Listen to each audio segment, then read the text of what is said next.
thank you very much for being with us. And just first of all, the march you're threatening now if no new elections are announced. What do you hope to achieve?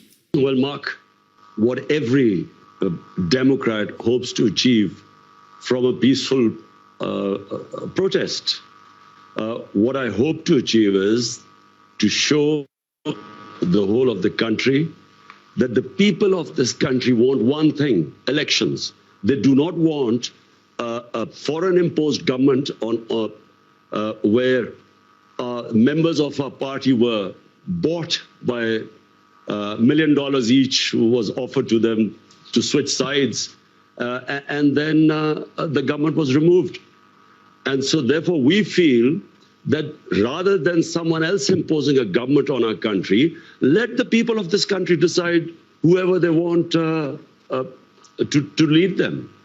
But you were toppled, you say, by a Western conspiracy. You called it, I think, US-backed regime change. I mean, it's quite a claim. What evidence do you have? What do you base that claim on?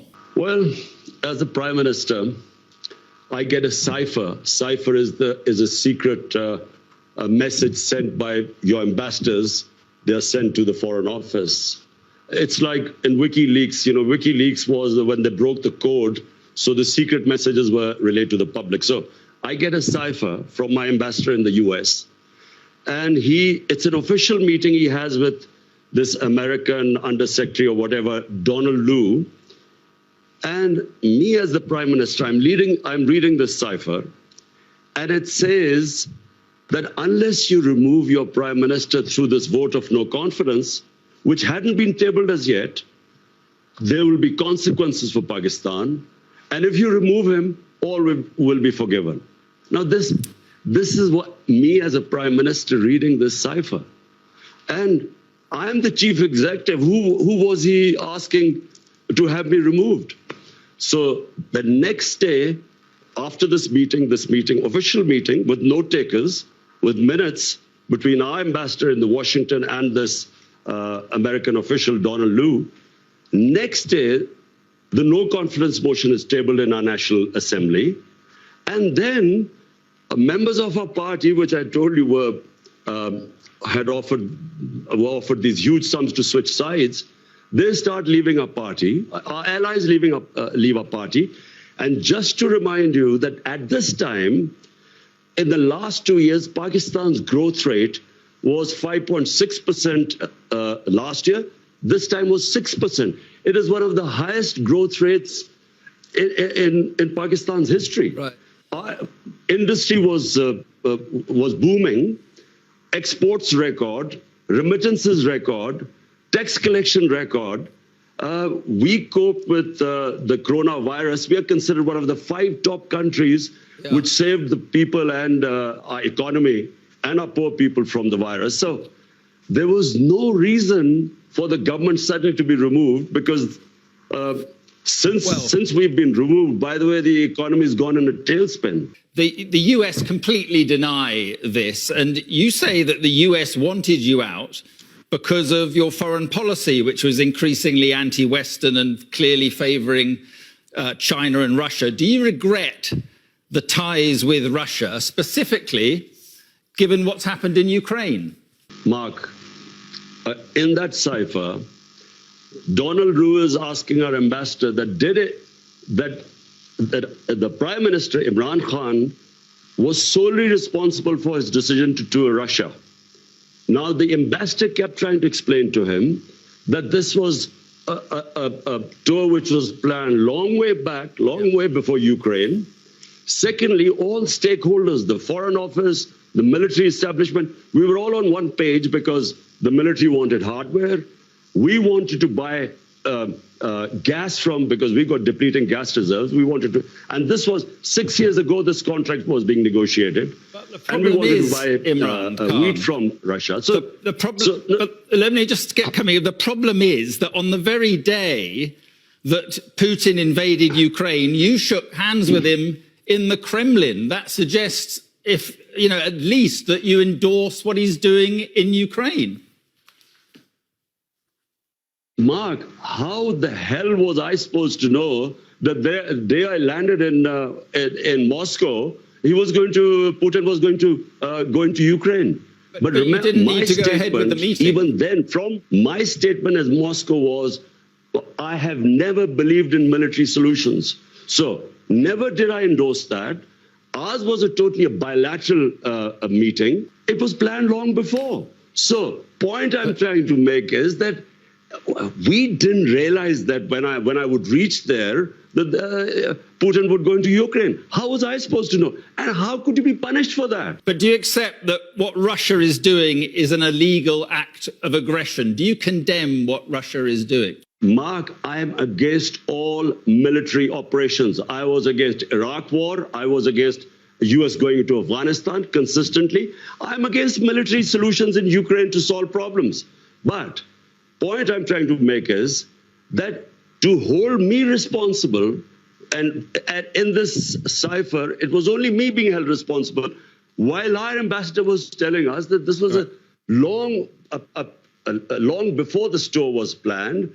The purpose of going there were bilateral things we had nothing to do with. But even so, the problem is that the ties you have with Russia and China suggest that you went ahead with that meeting, that human rights are secondary to trade for you. Russia is waging a war on its neighbor, killing civilians. China has a terrible record on human rights, repressing the Uyghurs and other minorities. Mark, I was elected by 220 million people of Pakistan to serve them. My number one priority is there are 50 million Pakistanis below the poverty line. I was not elected for them to correct all the wrongs that are going on in the world. My responsibility was my country. And so all my relationships, whether it was with China, with the United States, with Russia, were for the benefit of our own people. Listen, in Kashmir, which is a dispute between Pakistan and India, India has violated all United Nations resolutions on Kashmir. They've illegally taken away the right of the Kashmiri people and basically got rid of the statehood. Now, did anyone speak against it? There are atrocities going on in Kashmir. 100,000 people in Kashmir have died. Has anyone condemned India for that? No, because India is an ally. Allow us to be neutral too so that we can look after our own people. What about Afghanistan? Are you pleased to see the Taliban back in control in Afghanistan? Were you pleased to see the West defeated? Mark, Afghanistan there was never going to be a military solution. Anyone who knows the history of Afghanistan, and the British above all, have experienced 3 wars in Afghanistan. The 3 times they've gone into Afghanistan in the 19th century, twice in 19th and once in the 20th century. There was never going to be a military solution. People like us who kept saying that this is not, you will not solve Afghanistan problem by bombing them or sending your military, we were called pro-Taliban. People like us were always talking about how would there be people in Afghanistan? For 40 years, they've been suffering. Mark, this is not a football match, whether you're on one side or the other. When there are problems there, the country that suffers most is Pakistan. Because we already have 3.5 billion Afghan refugees there. But you said the chains of slavery had been broken in the country. When the Americans left and the British, what did you mean by that? That was deliberate. It was deliberately distorted. I was speaking in Urdu. I was talking about getting rid of mental slavery. We still have the colonial education system with elite is taught in English medium. We had first time in our history had one syllabus for everyone. And I said that mental slavery is far worse than physical slavery. In that context, I refer to Afghanistan, where physical, they're fighting for their freedom. What about the slavery of women? Are you concerned that they seem to be going back on their commitment to allow girls back to school, and they're now insisting women cover their faces? Are you worried at all about what is happening there? Mark, I am not responsible or a spokesman for the Taliban. If there was any other solution, after 20 years of war, well, There should have been. You should have found some solution. But Pakistan has supported the Taliban. How? Who says this? By harboring Taliban fighters inside Pakistan. Do you know something, Mark? There is so much propaganda and ignorance about this whole Pakistan-Afghanistan situation. Pakistan lost 80,000 people. No country which supported the US in the war on terror gives as many sacrifices as we did. The only reason we lost 80,000 people was because we joined the US war on terror. Because the US was trying to find a military solution in Afghanistan where none existed, we were blamed. A country that gives sacrifices, we were blamed for the lack of success in Afghanistan. What is happening in Afghanistan has nothing to do with us. The fact is that a war in Afghanistan meant 5 million refugees at the beginning in the 80s. We have 3.5 million refugees. We had what were the Pakistan Taliban who were fighting against our state. We still have terrorism as a result of participating in the US war. For Pakistan to be blamed, there are 3.5 million refugees. Mark, how do you stop? How do we know who would go across and be with the Taliban? How? Right. So Pakistan fenced, first time we fenced our border. There was open border before. So now 3.5 years, we have fenced the border. But please do not blame Pakistan. Pakistan is the collateral damage of Afghanistan. Okay. Just finally, on the elections you want, do you think that people power, you're talking about 2 million people, do you honestly think that people power can take you back to power? I'm not showing the 2 million people coming out in Islamabad so I would get back into power. All we are saying is that there are two problems. One is that this is an imposed government through a regime change by Washington. Number two, they're criminals.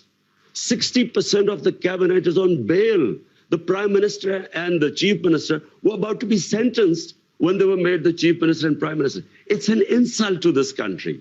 All we are doing is peaceful protest. Okay. We feel, let the people of Pakistan decide who they want to elect. Let's not have an imposed government from outside. Okay. Well, as I say, the Americans deny that. But listen, Imran Khan, thank you very much for being with us this evening. Thank you.